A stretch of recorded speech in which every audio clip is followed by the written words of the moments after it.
নমস্কার বন্ধুরা, সম্বাস কুকিং এ আপনাদের স্বাগত। আজকে আমি পটলের একটা রেসিপি নিয়ে চলে এসেছি। সেজন্য কড়াইতে তেল গরম বসিয়ে দিয়েছি আর পটলগুলোকে একটু লম্বা লম্বা করে কেটে দুদিকটা একটু চিড়ে নিয়েছি। কড়াইতে তেল গরম হয়ে গেছে। এবার আমি পটলগুলোকে প্রথমে ভেজে নেব।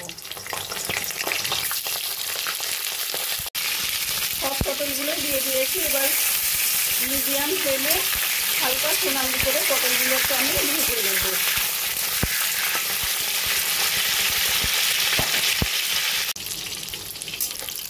পটলগুলোকে আমি সোনালি করে ভেজে নিয়েছি। এবার আমি তুলে রাখবো। এবার ওই তেলের মধ্যেই দিয়ে দেবো আমি জিরে, তেজপাতা, এলাচ আর দারচিনি ফোড়ন। ফোড়ন সোনালি হলে পরে আমি এখানে 50 গ্রাম মতো মুগ ডাল ভালো করে ধুয়ে নিয়েছি, সেই ডালটা এখানে দিয়ে দেব। দিয়ে একটু ভাজা ভাজা করে নেব। মুগ ডালটা এখানে আমি 2 মিনিট মতো ভাজবো। বেশি ভাজলে মুগ ডাল শক্ত শক্ত হয়ে থাকবে, সিদ্ধ হতে চাইবে না। সেই জন্য হালকা কাঁচা গন্ধটা যাতে চলে যায় সেই রকম 2 মিনিট মতো ভেজে নিয়ে দিয়ে দেবো আমি পরিমাণ মতো নুন, হলুদ, দিয়ে দেবো 2টো কেটে নেওয়া টমেটো, দিয়ে দেবো একটু জিরের গুঁড়ো। এবার ভালো করে ডালের সঙ্গে মশলাটা কষিয়ে নেব।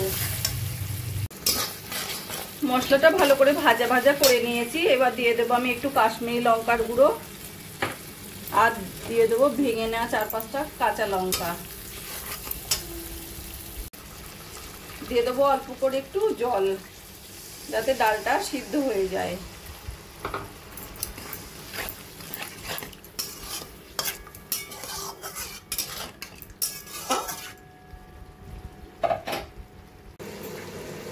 ডালটা সিদ্ধ হয়ে গেলে এবার দিয়ে দেবো আমি ভেজে রাখা পটলগুলো।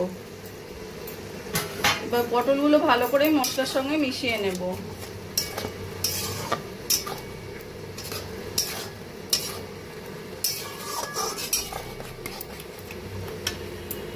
পটলগুলো ভালো করে মশলার সঙ্গে মিশিয়ে নিয়েছি। এইভাবে পটল তো ভাজাতে অনেকটাই সিদ্ধ হয়ে গেছে, আর একটু সিদ্ধ হতে বাকি আছে। সেটা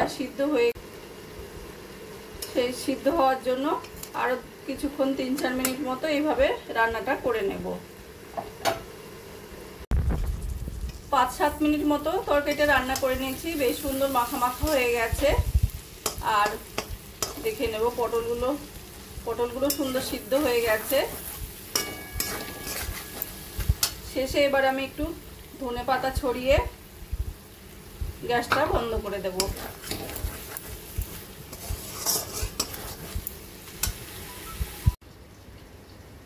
মুগ ডাল দিয়ে পটল রান্নাটা আমার কমপ্লিট হয়ে গেছে। আমার এই রেসিপিটা যদি ভালো লাগে তোমরা বাড়িতে বানিয়ে দেখতে পারো। গরম গরম ভাত, রুটি, পরোটা সবকিছু দিয়ে খেতে অসাধারণ লাগবে। আর কমেন্ট করে জানাবে কেমন লাগলো। প্লিজ লাইক, শেয়ার ও সাবস্ক্রাইব করবে। আর যদি ফেসবুক পেজ থেকে দেখো ফলো করে নিও প্লিজ।